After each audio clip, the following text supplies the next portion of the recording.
In this last video centered around 27mm lenses for Fujifilm X, we'll do a quick comparison between Fujifilm's own XF27mm f2.8, the TTArtisan 27mm f2.8, and the Viltrox 27mm f1.2.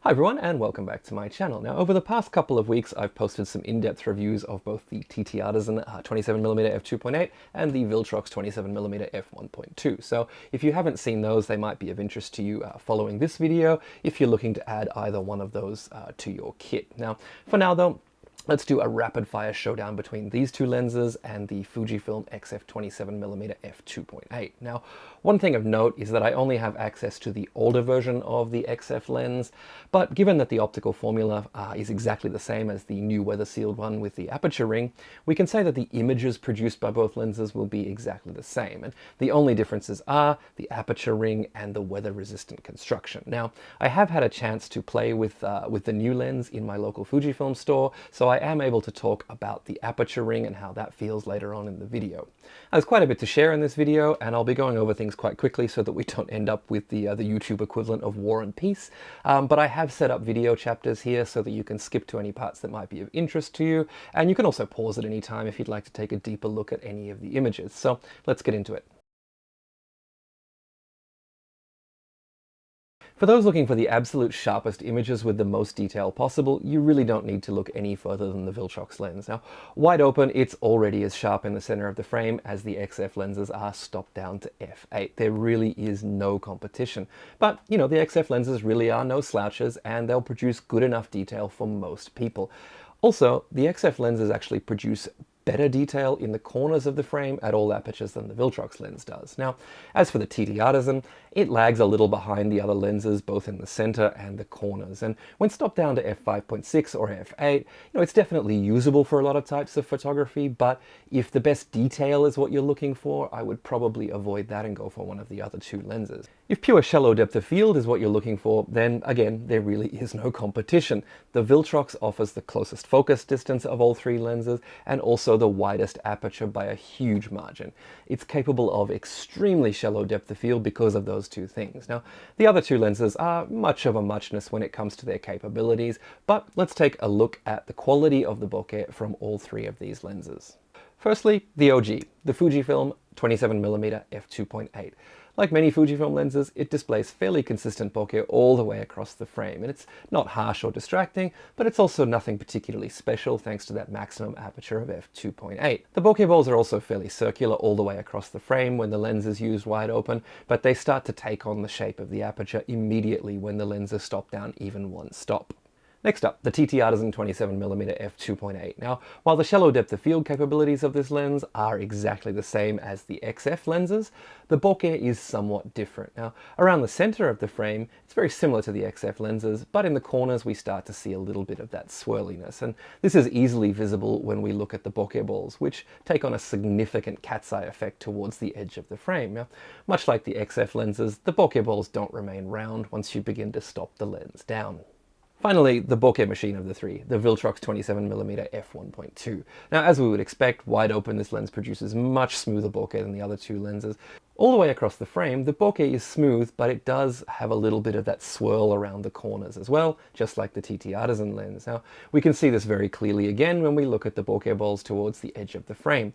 One nice thing about the Viltrox lens, though, is that the aperture blades still produce pleasing circles from light sources as the lens is stopped down. Finally, the Viltrox has one more trick up its sleeve, and that is a very close minimum focus distance that allows for extremely blurry backgrounds.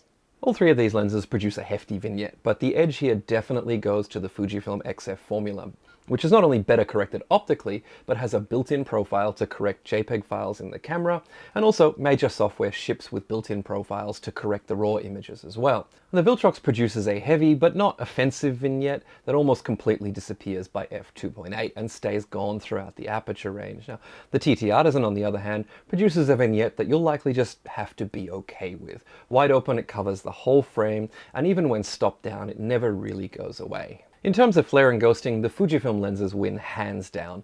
The super EBC coatings that Fujinon lenses employ do a fantastic job of keeping flare and ghosting at bay, even in the most demanding of situations. Now, at the other end of the spectrum, the TTArtisan lens suffers very, very heavily from flare and ghosting that often just takes over the entire image.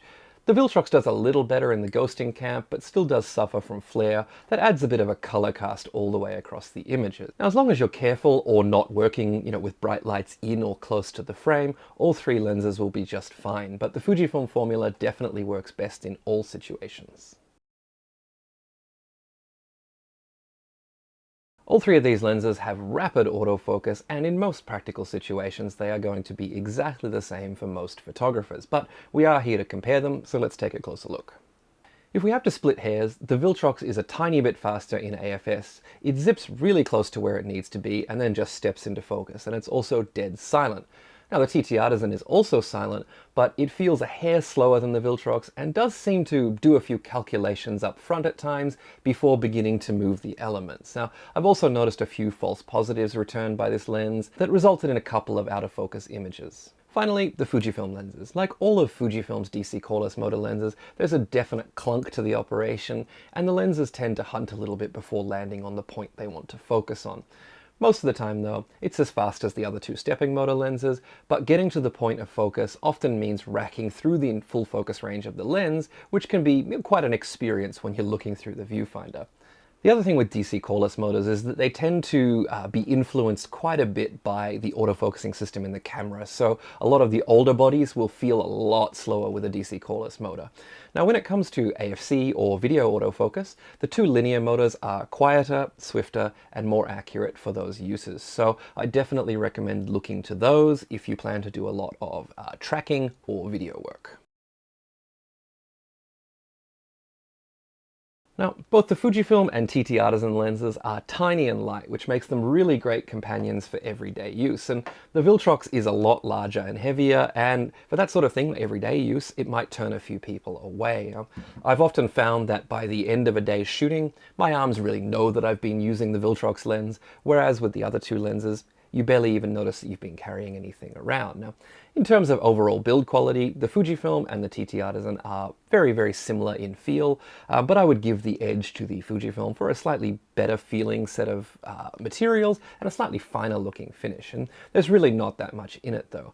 However, I would give the edge to both the new XF lens and the Viltrox lens for having weather sealing that does give you that little extra peace of mind, and also the Viltrox lens for just feeling really, really well built. The Viltrox, the TTArtisan, and the new XF lens all have physical aperture rings, whereas the original XF lens doesn't. Now, if you like working with a physical aperture ring, which I personally really do, this could be a sticking point and make you steer away from the original XF 27mm. Now, in terms of the aperture rings and how they feel, the Fujifilm XF lens and the Viltrox have fully knurled rings that go all the way around the lens, allowing you to sort of easily find the aperture ring and quickly change settings. The Fujifilm lens does feel a little more premium. It has much more solid clicks that definitely tell you exactly where you are. Now, the Viltrox, on the other hand, has a little bit more of a loose feeling aperture ring with less definite clicks. And as for the TTArtisan, it has a good solid feeling set of clicks, but it does have these two knurled tabs that remind me a little bit of the Leica focusing tabs. And personally, I always find that I spend a little bit of time trying to find those before I'm able to change the aperture. For those planning to manually focus, the TTArtisan and the Fujifilm lenses offer a very similar experience with quite a small focusing ring that has good resistance. Now, the TTArtisan does have a little bit more resistance than the Fujifilm lenses, but again, there's not much in it. Now, the Viltrox has a huge, well-dampened focus ring that makes it very, very easy to manually focus if you want to. So who are these lenses for? Now, value for money can be a very subjective thing, and what you want from a lens might be very different from what I want from a lens. But if we look at the pricing and features here, there are definitely some clear differences that might help you with that decision. Now, for the budget-oriented photographer, there really is no competition. The TTArtisan is only $149 at retail, and it offers a lot for that price. Its autofocus is almost every bit as good as the other lenses, and image quality is quite good, but not great. Now, it's definitely the weakest in terms of sharpness, flare resistance, and vignette, but at this price point, it's a really good deal. However, for not that much more money, you could probably look on the second-hand market for the first generation of the XF lens, which has better all-round image quality if that's important to you. So, our remaining options here are the Fujifilm lenses and the Viltrox. Now, in my opinion, the Fujifilm offers a few advantages over the Viltrox, and the first is the obvious size and weight proposition of that tiny little lens, and the next is that it is a Fujifilm product, and therefore it's guaranteed to perfectly operate with current and future bodies, and will always receive updates if needed. Now, finally, the built-in lens profiles mean that the camera is able to apply automatic corrections to your images in the viewfinder and in JPEGs at the time of shooting. And you also guaranteed that your software at home is going to have those corrections ready for you to correct RAW files as well. All of that means that unless you turn the automatic corrections off, you'll never see any distortion or vignetting with the Fujifilm lenses. But for a little more investment from your wallet and a little more investment into your muscles, you can get more than 2 stops of extra light gathering, overall excellent quality, and honestly, if you don't mind that size and weight, the Viltrox is an absolutely phenomenal lens. From my perspective, as someone who often needs to work with fast apertures and often has to prioritize image quality over basically anything else, the Viltrox definitely offers the best value for money. Now, the price difference between it and the WR version of the Fujifilm lens is pretty much negligible considering its additional capabilities. Now, that wraps up my thoughts on the various autofocus 27mm options for the Fujifilm X system, but I'd love to hear from you guys in the comments if you own one of these lenses, or maybe if you're considering purchasing one of them. It'd be great to know which one and why. Now, as always, thank you guys for watching, and I will see you in the next video.